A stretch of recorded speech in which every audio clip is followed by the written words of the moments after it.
você que quiser, que está nos assistindo, que quiser estudar com a gente, nós temos um instituto online de teologia, com R$45 por mês, você faz teologia com a gente. Tem aí na descrição do vídeo, Instituto Sabedoria e Graça. Todos que estão assistindo. Filipenses 4:4, a mensagem, a difícil lição de ter alegria no Senhor. Nós vamos falar hoje sobre como vencer a tristeza, como ser um crente alegre, o porquê que devemos ser crentes alegres e como ser cristãos alegres, mesmo em meio à dor, à doença, a problema financeiro, à enfermidade, mesmo em meio a dificuldades. Como manter o nível de alegria cristã e o que é o nível de alegria cristã. Filipenses 4:4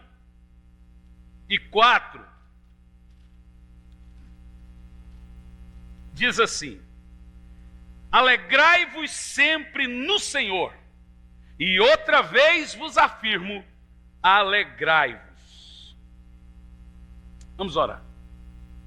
Senhor, fale conosco, que seja o teu Espírito falando, que não seja eu, mas que seja a tua palavra, o Senhor falando aos nossos corações. Em nome de Jesus. Amém. Eu quero começar aqui fazendo uma pergunta. Você é uma pessoa feliz? Ok. Mas você está feliz?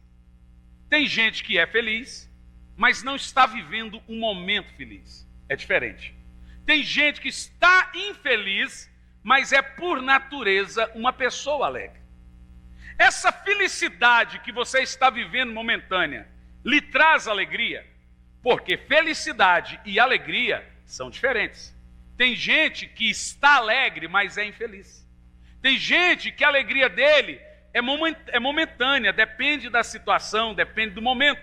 Então hoje nós vamos aprender uma coisa importante, porque em uma pesquisa feita nos Estados Unidos mostra que a maior dificuldade do ser humano contemporâneo é de ser feliz, mesmo que seja a maioria, mesmo que seja estando em maioria, as pessoas não conseguem manter um nível constante de felicidade. Eu tenho percebido aqui na igreja que eu pastoreio na cidade de Campo Largo há 4 anos, que é uma cidade atípica, que as pessoas aqui, por exemplo, na cidade, elas são muito inconstantes.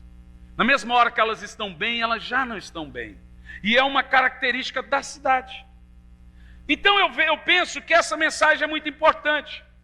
Sua família, seus parentes, seus amigos, podem dizer que você é uma pessoa feliz?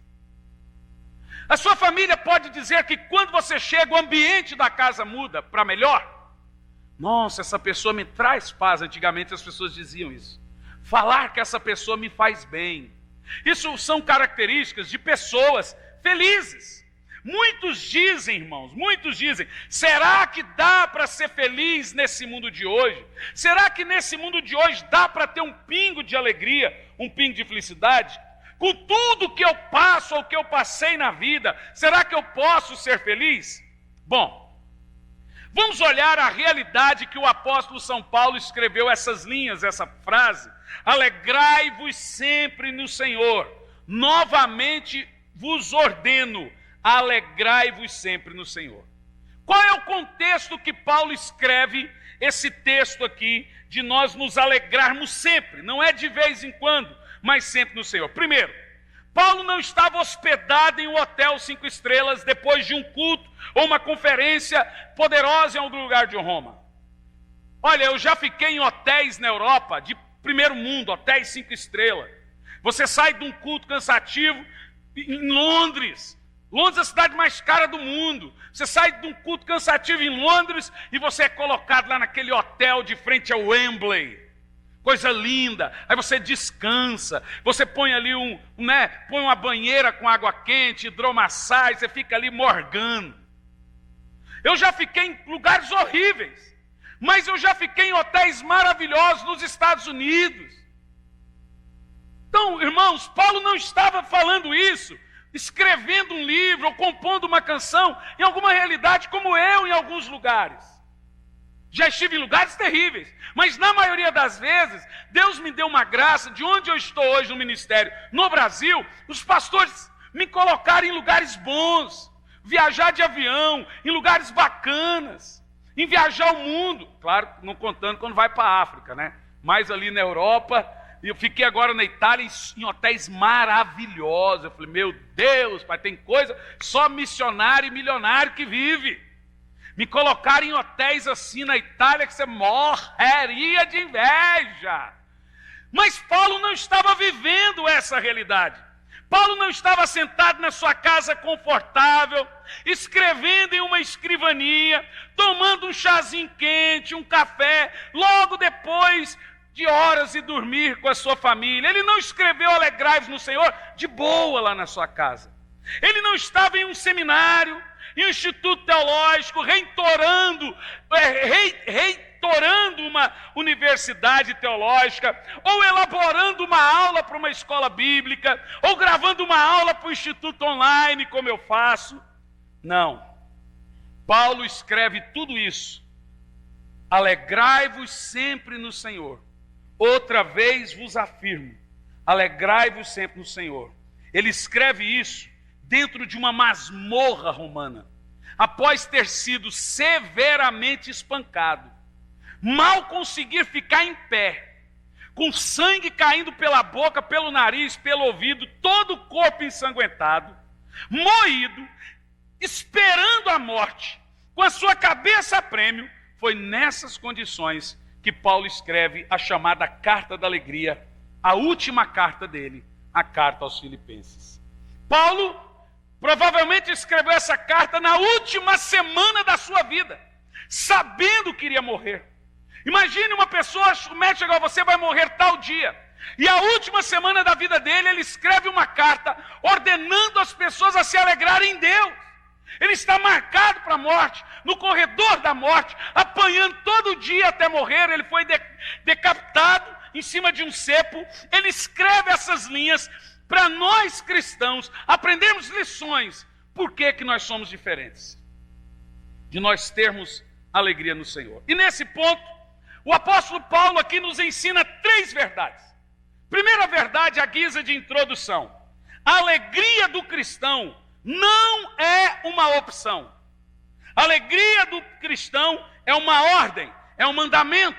Observa, o texto está no imperativo. Eu vos ordeno, eu vos afirmo, alegrai-vos sempre no Senhor. Isso significa que alegria aqui não é um substantivo, alegria aqui é um verbo. É uma ordenança. Você tem que se alegrar em Deus. Isso significa que não ter alegria, um cristão não ter alegria no coração, ele está cometendo um pecado. É um verbo, é um mandamento. Não é do tipo, aquela pessoa é alegre, mas é no imperativo, você deve ser alegre. Não é quem sabe, Senhor, me dê alegria, não. Você deve estar alegre. E aqui nós vamos aprender por que nós devemos ter alegria no nosso coração e por que é pecado não vivermos uma vida cristã sem alegria. Para baixo. Irmãos, o crente não pode andar para baixo. O crente não pode ser down. O termo síndrome de Down é porque a pessoa é para baixo. O crente, ele não pode ser para baixo. O crente, ele é luz do mundo. Aonde ele chega, ele tem que mudar o ambiente. Ele é sal da terra, luz do mundo. Ele tem que ter a palavra de conforto na hora certa. Crente tem que ter Deus e passar Deus. E vou mais longe. Se o cristão muitas vezes tem problema, essa semana que passou, eu estava falando com um pastor amigo meu de uma grande igreja de São Paulo. Aquela igreja você pediu o endereço, acho que o irmão colocou lá. E ele também sofreu início de infarto. E não foi o Jô, foi o co-pastor dele, o pastor Pedro. E ele estava muito assim para baixo, muito down. Falei assim, pastor Pedro, o pastor, ele é mais frágil do que o membro. Porque o membro tem o pastor. O membro, quando a casa cai, fala, pastor, pelo amor de Deus, intercede por mim. O pastor compra a briga espiritual dele. E o pastor Não tem ninguém. Então o pastor é muito mais frágil, ele sofre mais do que você. Porque o pastor ele tem que aprender a confiar só em Deus. Quem cuida de ovelha é pastor, quem cuida de pastor é Deus, que o colocou. Falei, pastor Pedro, nós temos que aprender a ter amigos. Se você não tiver amigo, você vai se sentir sozinho. Você vai se sentir aniquilado. E é quando as pessoas surtam. Quando eu estive no hospital, ali naquela situação, o médico falou, o senhor faz o que, Davi? Eu falei, eu sou pastor. Aí falou, suspeitei. Falei, por que suspeitou? Ele falou, de cada 10 pessoas que infartam aqui, 6 são pastores. Os outros 4 se dividem entre idosos ou professores. Isso é gente que cuida de gente. Misericórdia, deu até medo. Então você percebe aqui, irmãos, que para nós cristãos, ser uma pessoa constantemente triste, você pode estar triste, você pode se sentir triste, é normal estar entristecido, a Bíblia diz entristecido, mas não abatido. Mas ser uma pessoa constantemente triste é cometer pecado. E você vai aprender por que é. Porque existe uma grande diferença entre estar triste e ser infeliz. E ser triste. Não pode ser. E por que não pode ser? Você vai aprender. Para um cristão, ser triste é um pecado de desobediência a um mandamento expresso de Deus, de alegrai-vos sempre no Senhor. Outra vez vos afirmo, alegrai-vos sempre no Senhor. E por que não podemos ser tristes? Por quê? Primeiro, a boa nova que nós abraçamos é uma boa nova de grande alegria. Você estava perdido em seus pecados e delitos, você ia para o inferno. Se você estiver sozinho, sem dinheiro, lambendo suas feridas, ainda assim você tem Jesus. Não foi isso que Jó disse? O meu Redentor ainda vive. Se você perder tudo, irmão, família, bens, casa, você ainda tem Deus, a sua maior riqueza. Você viu que hoje eu tive todo o cuidado de agradecer pelo nascimento da minha filha e oferecer isso a Deus, porque a minha filha não pode substituir a adoração e a alegria que eu tenho pelo meu Deus. Nada substitui o meu Deus, nem minha mulher, nem meus filhos, nem nada. Você precisa entender que a boa nova que nós abraçamos é uma boa nova de grande alegria. Em segundo lugar, o reino de Deus que está dentro de nós é um reino de Deus de alegria no Espírito. Em terceiro lugar, a Bíblia diz que o fruto do Espírito é a alegria, e a obra desse fruto é alegrai-vos. Alegria é um fruto do Espírito, e a obra desse fruto é estar alegre. Assim como a obra da mansidão é perdoar e ser manso, a obra da alegria é estar alegre em Deus. Em quarto lugar, a ordem do Senhor é essa: alegrai-vos. Segundo ponto, a alegria do cristão, além de ser uma ordem, além de ser uma alegria imperativa, ela é também uma alegria ultra circunstancial. O que isso significa? Isso significa que a alegria do cristão não pode depender de momentos e circunstâncias, sejam eles bons ou ruins. Nós precisamos acabar com o nível de inconstância que muitos de nós temos. E eu não estou falando de um, de outro, de outro, de outro. Isso é meio que constante. Estar alegre ou estar feliz quando tudo está bem, irmão, até um ateu consegue. Até ateu é feliz quando as coisas estão boas. Estar alegre em Deus quando as coisas estão mal é para quem tem Deus. Eu me lembro da Sulamita. Até ela chegar no profeta, o filho morto, as pessoas interpelavam, paravam ela dizia: como é que está lá na sua casa? Alguém se lembra o que ela dizia? Vai tudo bem lá em casa.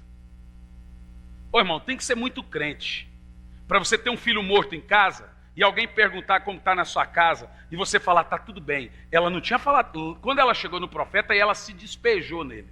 mas ela não reclamava. Irmão, por que você tem que reclamar para quem não pode resolver seu problema? A Bíblia diz: leva as suas angústias, as suas lamúrias aos pés do Senhor.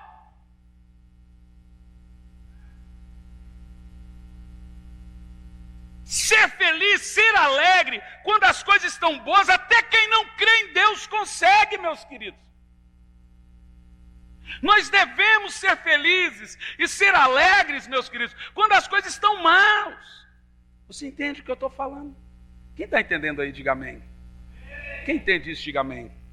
Então, o propósito de Deus é você ser uma pessoa feliz a despeito das circunstâncias. Diga: o propósito de Deus é eu ser uma pessoa feliz a despeito das circunstâncias. Porque a alegria do cristão não é a presença de coisas boas ou a ausência de coisas ruins. Preste atenção. A sua alegria não pode estar em ter ou estar na presença de coisas boas ou na ausência de coisas ruins. O crente não é alegre quando as coisas boas acontecem ou quando as coisas ruins não estão acontecendo. O crente é alegre porque ele tem Jesus. Agora, quando você tem Jesus e não mantém uma regularidade emocional, você está cometendo pecado. É um desprezo à sua salvação, é um desprezo ao preço que Jesus pagou por você. Você parou para pensar na seriedade disso? Você é importante, você foi comprado a preço de sangue, você foi escolhido desde o ventre da sua mãe, Jesus derramou o sangue dele por você, e agora você fica nesse mimimi: eu sou pó, minha mãe é pó, meu tio é pó, meus filhos é pó. Abençoa essa poeirada toda, Senhor.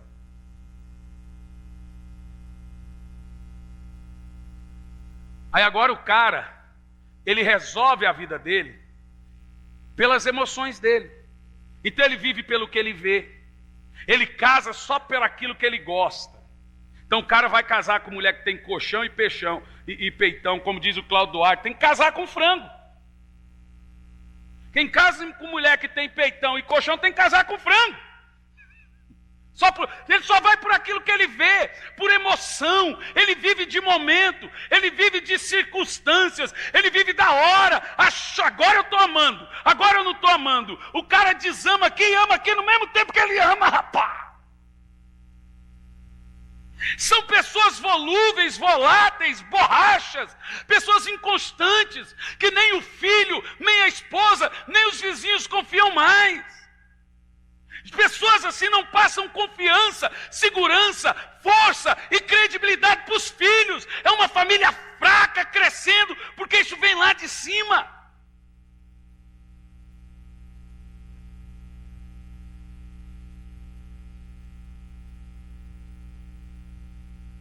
Temos que ser fortes. Vamos passar momentos de angústia, de tristeza, de enfermidade, de depressão, porque depressão é uma doença. Mas não podemos gostar disso, porque tem gente que gosta de ser dodói. Tem gente que gosta. Homem então, irmão, homem se dá uma dorzinha. Aí ele ama a mulher. Rapaz, homem dá dor de cabeça, ele está com tumor na cabeça. Irmão, eu saí do culto aqui domingo, eu estava tão confuso, eu não sei como que eu consegui pregar. Porque eu estava em casa à tarde, e aquele negócio do coração me assustou muito. Então aí qualquer coisinha agora eu faço check-up. Eu estava em casa e deu um estalo dentro da cabeça. E aí eu vim dirigindo muito ansioso, muito confuso, me concentrei para pregar, assim, muito preocupado. Falei: meu Deus, o que está acontecendo comigo? Tonto, fraco. Saí daqui, deixei as crianças na minha sogra, falei: bem, eu preciso ir no hospital. Mas qual deles? Eu não vou em, como é que fala? Médico clínico geral. Eu vou direto na fonte, porque você chega e já é atendido. Já aprendi o esquema, estou ensinando para vocês. Qual lado do corpo? Tem médico para tudo. Eu fui direto no neurologista. Cheguei lá, falei: o que aconteceu? Eu falei: é o seguinte, deu um estado na minha cabeça, estou tonto, a cabeça está doendo muito. Aí a médica me atendeu e falou, vou fazer uma tomografia. Firmei, estou morrendo, agora tomou na cabeça, o que está acontecendo? Meu Deus do céu, a mulher falou, sou calmo, você é muito ansioso. Falei, doutor, não vou te contar o susto que eu andei passando. Mas assim, deu um estalo, fez lá todos os exames, aí a mulher demorou lá no exame. Domingo, depois demorou. Falei, aí que eu ficava mais preocupado. Isso que a gente tem fé, né? Aí eu falei, meu Deus, a mulher está demorando, minha esposa, cala a boca, pelo amor de Deus, deixa de coisa, não é nada. E ela demorou, eu falei, gente, por que essa mulher está demorando nesse exame? O que ela achou nesse exame? Quando a mulher chegou, ela chegou rindo na minha cara. O senhor sabe o que eu detectei? De um tempo para cá, o senhor ficou muito ansioso. O que aconteceu? Eu contei para ela o negócio do médico. Ela falou assim, então aí isso te assustou, te deu trauma. Eu vou te dar um remedinho aqui para você se acalmar. Eu falei, eu não sou o Harrison, doutora. Você... Falei para minha esposa, não vou tomar essa porcaria nunca. A médica falou assim, o senhor não tem nada. O que aconteceu é que o senhor ficou ansioso, porque o senhor ficou surdo, deu uma infecção no ouvido, e aí o tímpano destravou e deu aquele estalo dentro da cabeça. Aí a ansiedade mascara um monte de sintomas, você já começa a pensar na vida. Estou morrendo. É homem, gente. Homem é essa coisa. Homem qualquer, estou morrendo. Mulher, rapaz, aguenta o tranco. Começou a tomar. Deixa eu gravar um áudio aqui para os meus filhos, para cada aniversário dele, o cara está com a dor de cabeça. Irmão, se o homem morresse toda vez que ele morre, nós precisamos entender, queridos, que nós temos que ser fortes. E a nossa força está no Senhor. Nossa força está em Deus. Ele é a nossa força. Nossa alegria está em Cristo. A alegria do cristão não é a presença de coisas boas ou ausência de coisas ruins. A ausência do cristão é uma pessoa, é Jesus. Por isso que Paulo diz, alegrai-vos sempre no Senhor. É nele que está a nossa alegria. Aí eu não sei se vocês vão lembrar, mas na época da Rutinha ali, minha irmã cantava assim, ó, quem tem Jesus tem tudo. Tem nada, mas quem tem Jesus Cristo no céu já tem morada. Quem ama esse Ju, lá no céu não tem nada, mas quem tem Jesus Cristo, essa é uma marchinha, no céu já tem morada. É bonita a letra, a música é feia, mas a letra é bonita. Fala que não é. E é uma grande verdade. Irmão, quem tem Jesus, ele pode perder tudo. Ele vai falar, eu tenho Jesus. Irmãos, domingo aqui nós vimos uma pessoa que veio à frente em lágrimas. Aquele homem estava fedendo tanto, rapaz. Mas estava assim uma coisa terrível. Eu não me aguentei. A hora que aquele homem caiu de joelho naquele culto, não foi uma emoção só. Pessoas vieram em lágrimas, entendendo quem elas eram em Deus. Você tem que entender quem você é em Deus, meu querido. Você tem que entender quem você é. Você não é o cocô do cavalo bandido, o cocô do pernilongo. Você foi comprado a preço de sangue. Você foi lavado e remido no sangue do Cordeiro. Horas! Que tipo de crente é esse que qualquer coisa sucumbe? Não, meu querido. É gostoso ver o joio bajulando a gente quando você está com dodói, né? Ver gente à sua volta. Mas mais gostoso ainda é as pessoas dizerem o que essa pessoa passou. E olha a força que ela tem. Isso sim é um grande elogio. E o elogio, você fala, olha o nível de força que essa pessoa tem. São pessoas que entenderam quem elas são em Deus, que entenderam a identidade delas com Deus. A alegria delas se torna uma alegria ultra circunstancial. Se você tem Jesus, você é uma pessoa feliz. se você não tem Jesus, você é uma pessoa infeliz. Você pode estar chorando, você pode, não, eu estou passando um momento ruim, mas eu sou feliz com Jesus. Não está bom o meu momento, mas eu tenho Jesus. Vou chorar, a Bíblia não proíbe ninguém de chorar. A Bíblia proíbe você de agir como uma pessoa sem alegria. Porque aí é pecado. Quando nós devemos nos alegrar? Paulo responde. Paulo diz, alegrai-vos sempre. Diga isso. Mais alto. Quando é que você tem que se alegrar? Eu pergunto, você responde. Você não tem dinheiro. Alegrai-vos sempre. Tem doença. Casamento arrebentado. Alegrai-vos sempre. Perdeu um ente querido. Você não perdeu o mais importante. Você nunca vai perder Jesus. É isso que nós devemos entender.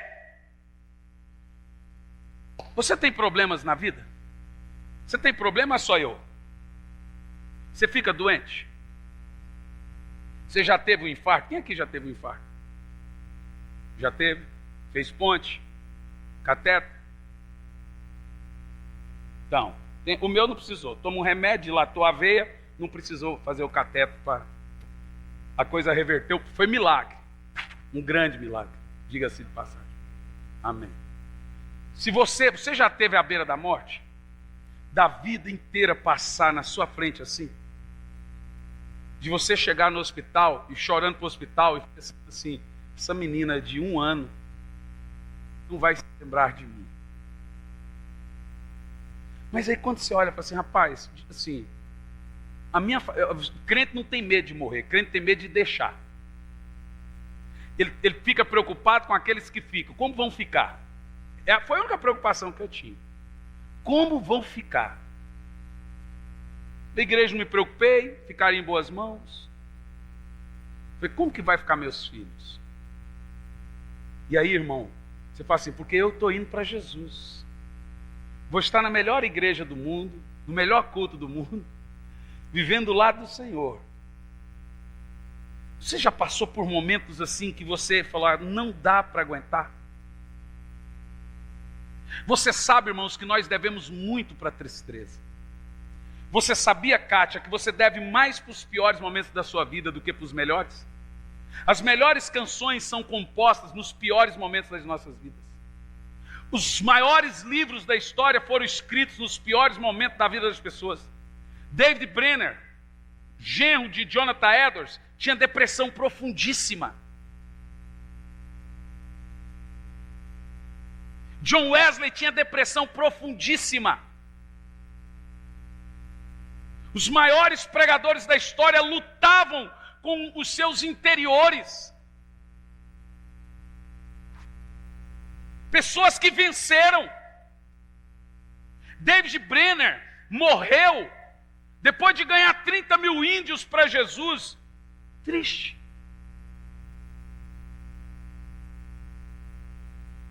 A história deve para a tristeza, mais do que qualquer outra coisa. Love music tonight is floating, come closer to me without hesitation.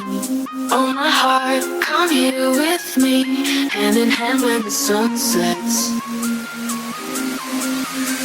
Thousands of roses I give you, go home alone. Who will see the moonlight gradually fades, covering the path with you sharing a pillow. I dream like this moment of waiting, like poetry, like dream, just like when we were lost and thought the days gone by. Give me your hand, I'll lead you together to a dreamy place.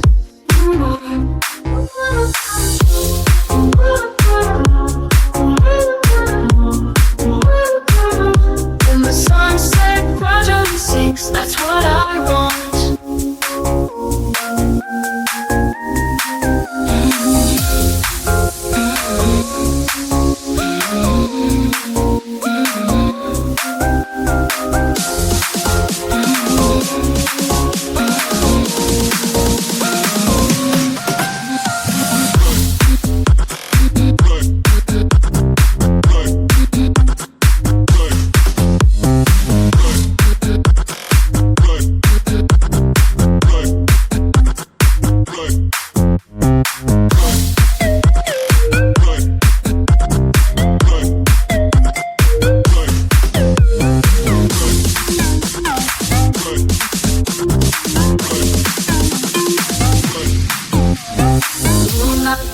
gradually with you can come closer to me without hesitation. Oh my heart, come here with me, hand in hand when the sun sets.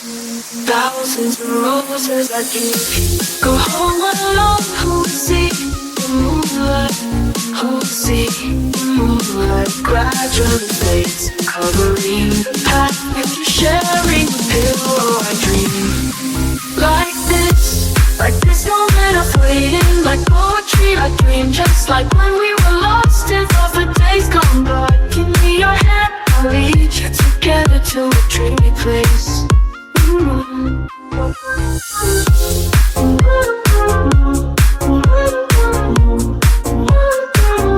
When the sunset finally sinks, that's what I want. That's what I want. Give me your heart, for living your life and thoughts the days gone by. Give me your hand, I'll lead you together to a dreamy place.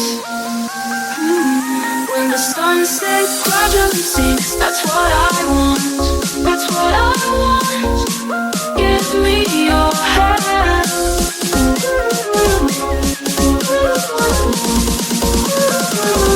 When the sunset gradually sinks, that's what I want. That's what I want. Give me your hand, I'll lead you together to a dreamy place.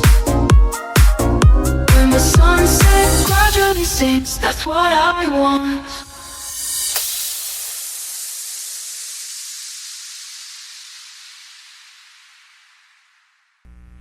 Esse mesmo compositor compôs: tudo entregarei, tudo entregarei, sim, por ti, Jesus bendito, tudo deixarei.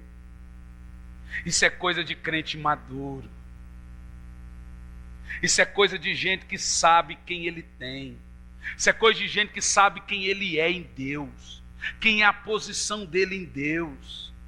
O crente que não é maduro, a alegria dele é circunstancial. Eu vejo aqui na igreja a inconstância de muitas pessoas.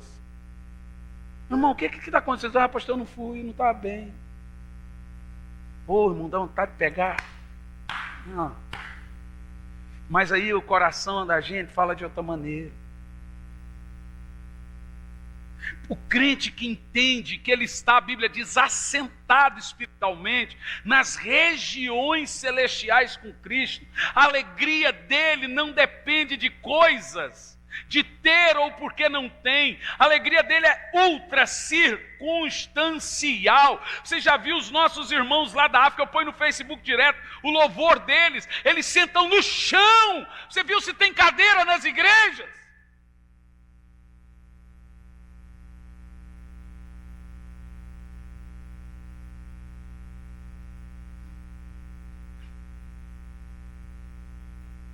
Paulo diz: alegrai-vos sempre.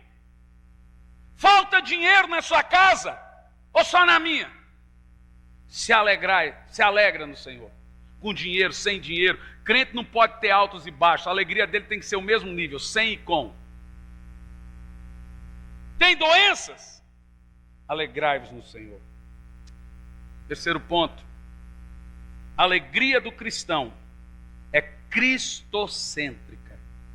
O que isso significa? A nossa alegria está na pessoa de Jesus. Nem todos os crentes, irmãos, estão experimentando a alegria e a felicidade no Senhor. Há muita gente salva, muitos bons crentes, aqui mesmo entre nós, que parece que tem uma áurea de tristeza sobre ele. E você sabe que eu fico triste por ver você triste. E tem hora que eu me sinto fraco, que eu não consigo mudar a realidade emocional de algumas pessoas. A gente tenta ensinar Deus, ensinar o Espírito Santo, a gente tenta, mas você não consegue. Você vê que há uma áurea de tristeza. Se vê um culto desse, com uma mensagem dessa, era para ter algumas pessoas que eu sei que precisam ouvir isso.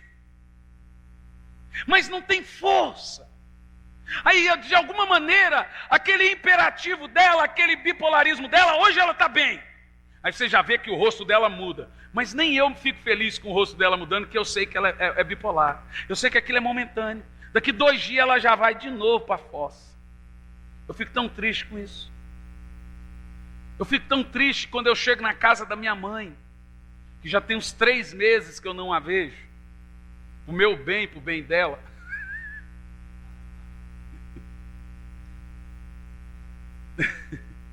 Nem é por isso, irmãos. Toda vez que eu fui lá, ela não abriu para mim. Ela abre para o pastor Samuel e para a Ruth. Para mim, ela não abre a casa. Amém. Amém? Olha lá. Mas eu fico triste quando eu ouço deles. A última vez que eu a vi, ela está tomando remédios, dopada, muito triste, para baixo. Você vê que é uma áurea de tristeza. Na minha família, nos meus parentes, da parte da minha mãe, todos os irmãos da Dona Margarete têm depressão. Depressão profundíssima. Você chega na casa deles, há uma áurea de angústia. Todos conhecem a Jesus. Uma áurea de tristeza. Irmão, é muito triste ver um cristão triste, sabendo que ele tem o Espírito Santo, sabendo que ele tem Jesus. Você entende o que eu estou pregando? Quem entende aí, diga amém. Você precisa mudar a sua postura. Irmãos, o maior tônico para a mente que existe é a vida de oração. Tem muitas coisas que nos chateiam. Você deve entender que foram os irmãos, foi o irmão de Caim que o traiu. Foi os irmãos de José que jogou ele na fossa. Foi Judas, discípulo de Jesus, que o traiu. Você deve perceber que são as pessoas à nossa volta que nos ferem, nos angustiam. E você tem que saber que as pessoas vão nos ferir e que você vai ferir as pessoas. Mas se você não estiver firme com Deus, você vai viver sempre das emoções do que alguém te falou. Aquela pessoa que domina você com as palavras é aquela pessoa que te domina.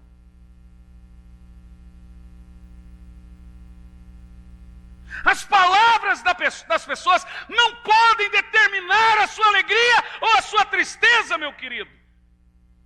As pessoas não te conhecem, Deus te conhece. Eu vou te dizer uma coisa. A pior coisa que existe na vida é a chamada justificativa. Sabe por quê? Os amigos não pedem, os inimigos não aceitam. Um amigo não vai te pedir justificativa. E um inimigo, por mais que você dê, ele não aceita. Então justificativa é uma imbecilidade. Não se deve justificar. As pessoas não te conhecem como Deus.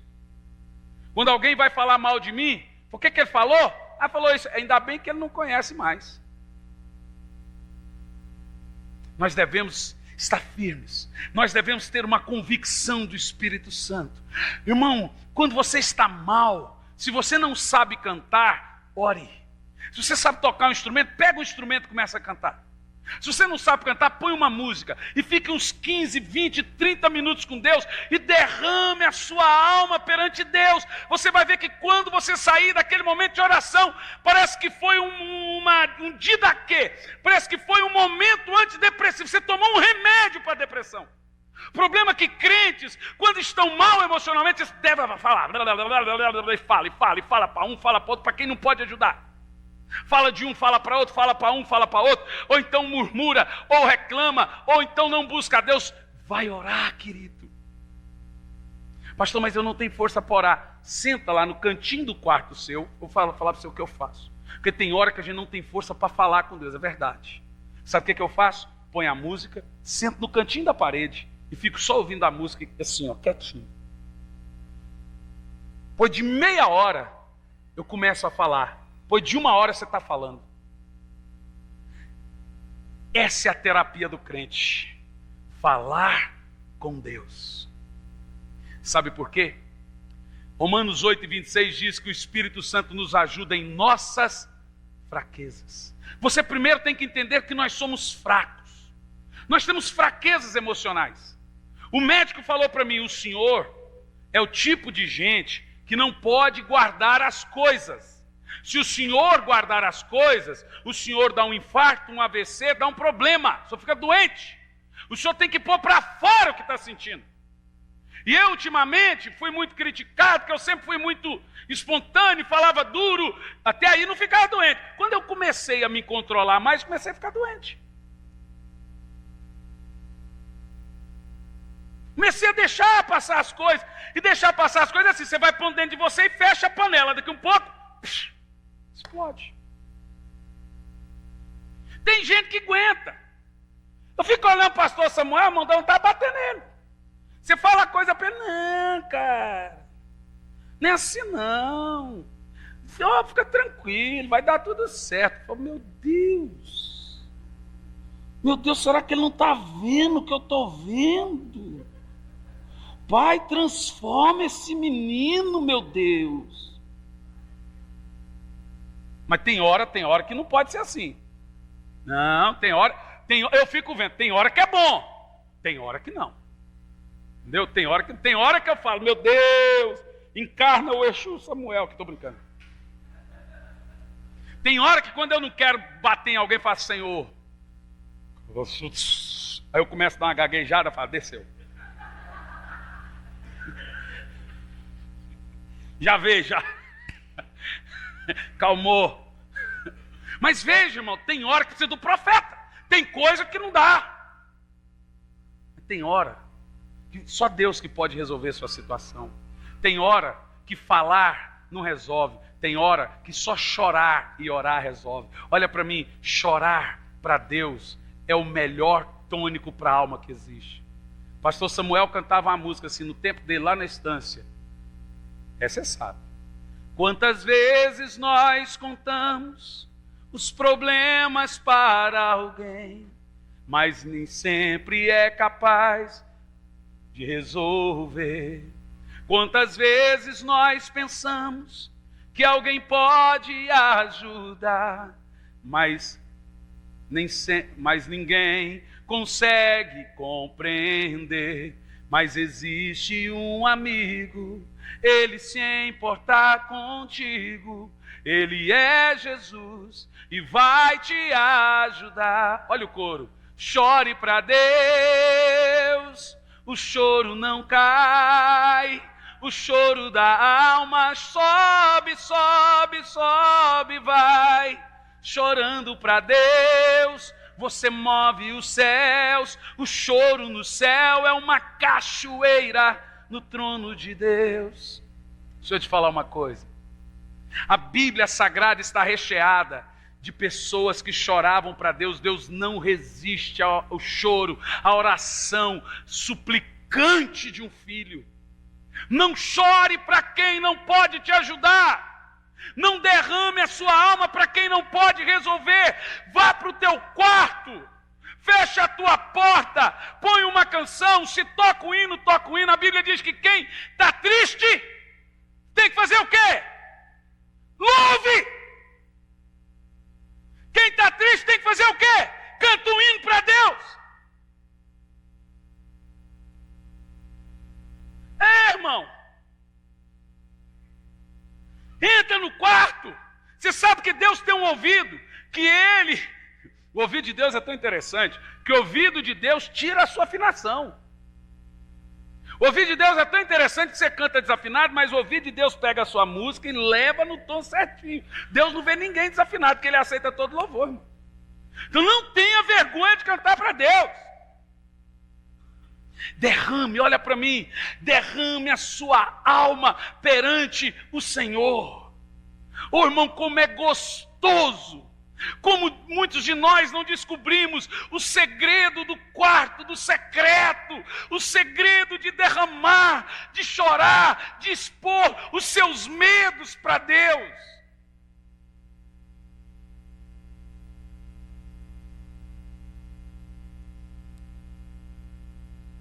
Antes de eu ir para o hospital, eu já vinha com vários sintomas e medo.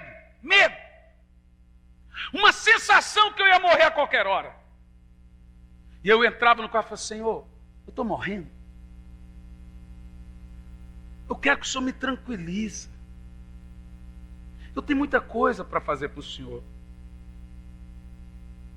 Não tem nada melhor do que você sair de um quarto de oração, parece que você tomou um calmante, derramar-se, chorar-se perante o Senhor. Irmão, a sua mãe não pode te ajudar, ela pode te ouvir, ela pode te aliviar, mas não te ajudar. Seu pai não pode te ajudar, sua esposa não pode te ajudar, só Deus. Então derrame as suas súplicas diante do Senhor.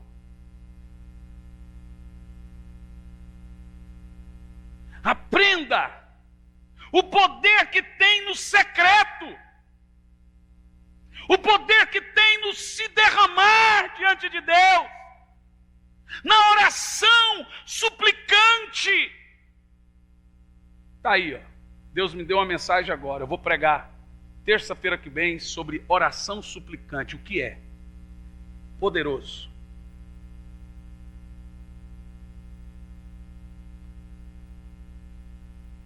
Tem muitos cristãos que não estão firmes na alegria do Senhor.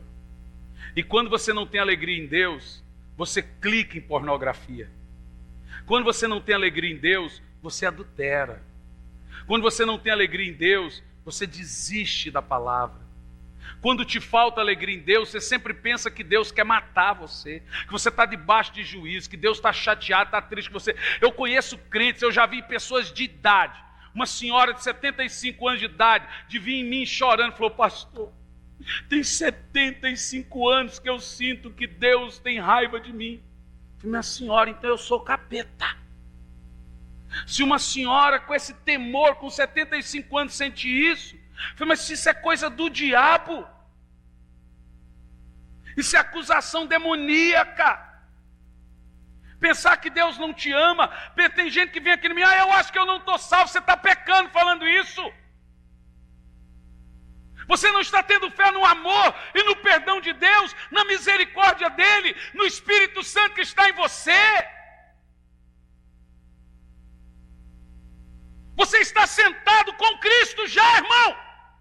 A Bíblia diz que nós estamos já assentados nas regiões celestiais com Cristo. Você precisa entender, essa é a sua posição. O seu corpo está aqui, mas você já está lá nas regiões celestiais reinando com Cristo. Você está aqui enfrentando luta, você está aqui enfrentando problema, você está aqui passando dificuldade financeira, você está aqui resolvendo pepino, com doença, enfermidade, problema na família, mas espiritualmente você está numa posição celestial. A Bíblia diz: assentado nas regiões celestiais com Cristo. Você precisa entender que essa é a sua posição. Você está numa condição em outra posição. Tem gente que está se confundindo. Ele confunde condição com a posição. A sua posição é com Cristo, a sua condição é terrena. Você está sofrendo, mas você não é sofredor.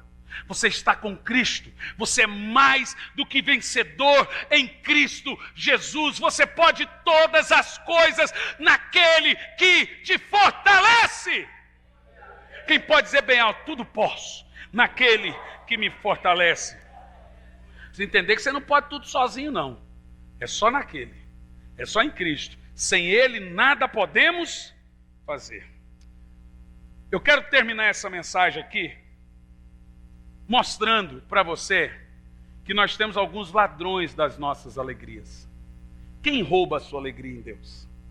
Primeiro ladrão da alegria, Filipenses 1:12. Coisas, circunstâncias. Veja aí Filipenses 1:12. Volta lá no texto.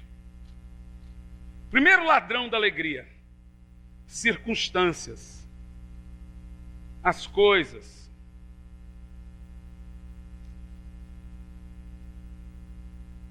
Sabe de uma coisa, irmão? Filipenses 1:12 diz assim, ó: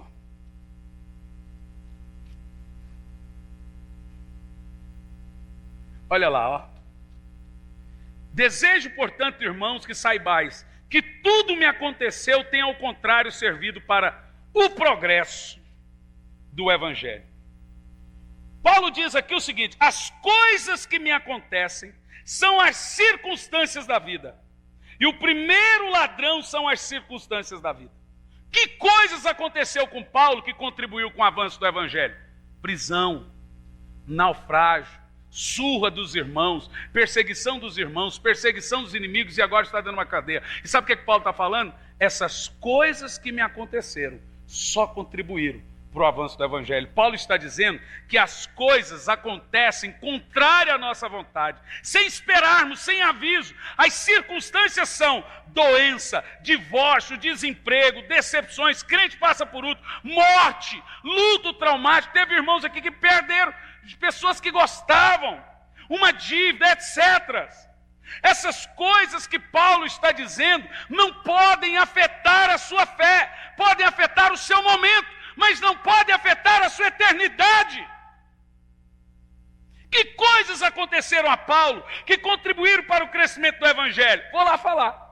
Olha quem escreveu aqui. Paulo, perseguido na cidade de Damasco, rejeitado na cidade de Jerusalém, esquecido na cidade de Tarso, apedrejado na cidade de Listra, açoitado na cidade de Filipos, escorraçado na cidade de Tessalônica, enxotado na cidade de Bereia, fui chamado de tagarela na cidade de Atenas, fui chamado de impostor na cidade de Corinto, enfrentei feras em Éfeso, fui preso na cidade de Jerusalém, fui acusado na cidade de Cesareia, enfrentei um naufrágio indo para a cidade de Roma, fui mordido de cobra em Malta, cheguei em Roma algemado, recebi dos judeus 195 açoites. Se você olha para esse cara, você fala o seguinte: esse cara era um fracassado. Paulo, olhado pelas lentes da teologia da prosperidade, era um derrotado. Porque um cara que passa isso aqui, irmão, não é vencedor. Não é isso que eles falam? Paulo diz que isso aqui contribuiu. Saibam, irmãos, que tudo isso aconteceu, contribuiu para o crescimento do evangelho. Irmão, Deus está tecendo a sua vida com a sua dor. Você sabia que seus maiores aprendizados foi na hora e nos momentos de dor? Seu filho lá, Peterson, sozinho lá na Europa, está virando um homem. Você não tem noção. Ele lá sozinho, ele está pegando experiência que ele não pegaria junto com vocês. Eu sei, eu vivi sozinho a vida toda. Isso me fez ser cascudo. Isso me fez aguentar o tranco. Nós devemos aprender com esses momentos. Nós devemos aprender com as nossas lágrimas. É doído, gente, mas devemos aprender. Segundo ladrão da alegria, Filipenses 2, verso 3 e 5. Pessoas.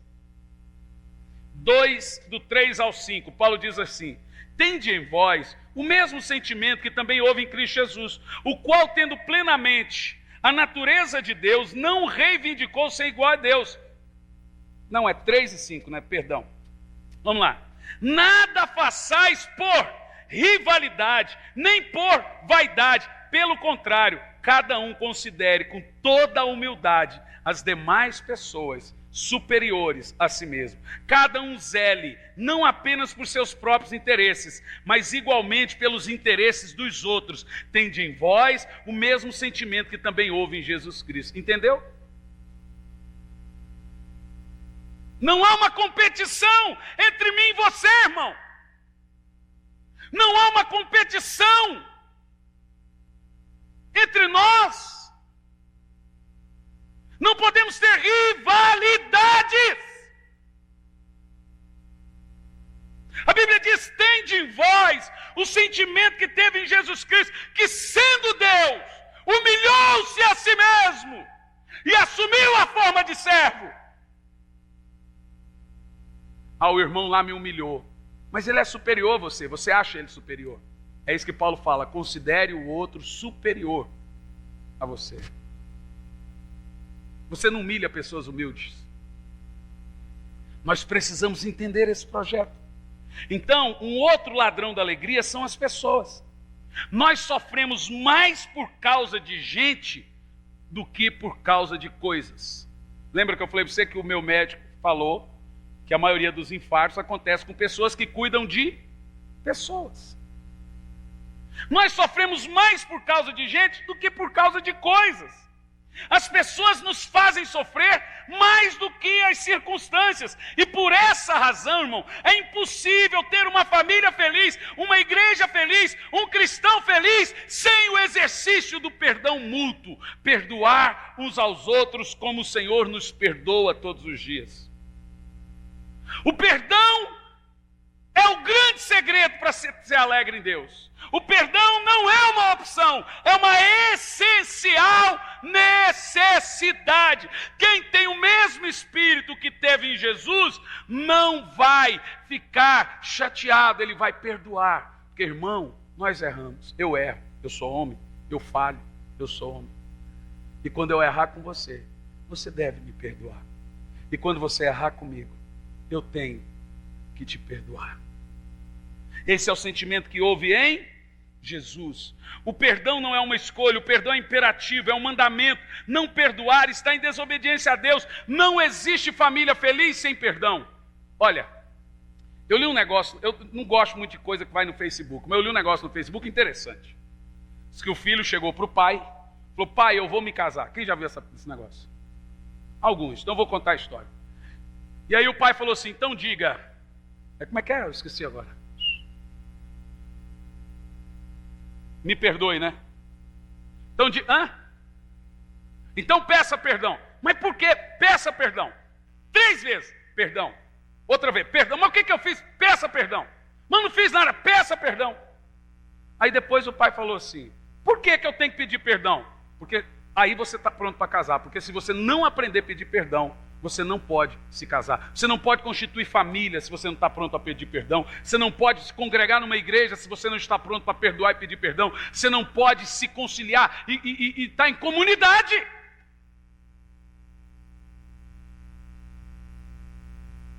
Sem o exercício do perdão, não dá para conviver. Tem que viver sozinho e ainda assim briga consigo mesmo e sai de casa. Porque tem gente que não se perdoa. Não há cristianismo sem perdão, irmão. Todos que entrarão no céu são aqueles que foram perdoados. Todos que foram perdoados devem também perdoar. Terceiro ladrão de alegria, Filipenses 3,19. Olha aí, ó.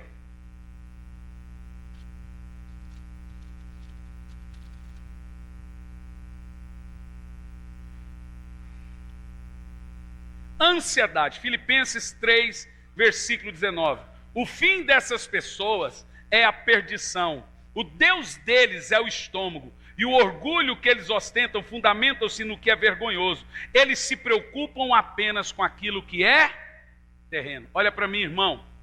Se você se preocupar demais com as coisas da terra, circunstanciais, com aquilo que ainda não aconteceu e deve acontecer, isso vai roubar a sua alegria. Pessoas ansiosas se tornam pessoas infelizes. E olha, a ansiedade é um negócio estranho. Você não sabe o que você tem, não. O médico olha para você e fala: isso é ansiedade. A ansiedade, ela mascara sintomas. Você pensa que está com doenças. Você pensa que você está gripado, você fica tonto, a vista fica turva. Dá até febre, dá. Quando você vai ver, você está ansioso. Sabia disso? Eu acho que eu estou doente, eu estou mal. Ansiedade. E a ansiedade rouba a sua alegria.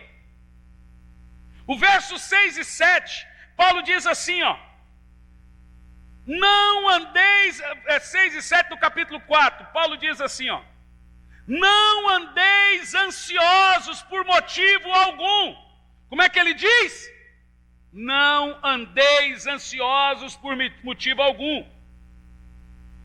Então vamos lá, falei dos 2 ladrões últimos, né? O terceiro e o quarto. O terceiro ladrão de alegria, preocupação excessiva com coisas terrenas. Paulo diz: o destino deles é a perdição, Deus deles é o ventre, a glória deles está na sua infâmia, visto que só se preocupa com as coisas da terra. Se você ficar só olhando para a terra e não olha para Deus e para o céu, vai roubar a sua alegria em Deus. Por último, a ansiedade. Paulo diz: não andeis ansiosos por coisa alguma. Em tudo, porém, sejam conhecidas diante de Deus as vossas petições, pela oração e pela súplica com ações de graça. E a paz de Deus, que excede todo entendimento, guardará o vosso coração e a vossa mente em Cristo. Agora está falando que não é paz com Deus, é paz de Deus. Que Deus lhe dê paz. Porque tem hora que tudo que você precisa é de um pouco de paz. E quem é que pode nos dar essa paz? Jesus. Ele disse o quê? A minha paz vos deixo. A minha paz eu te dou. Fique em pé no seu lugar.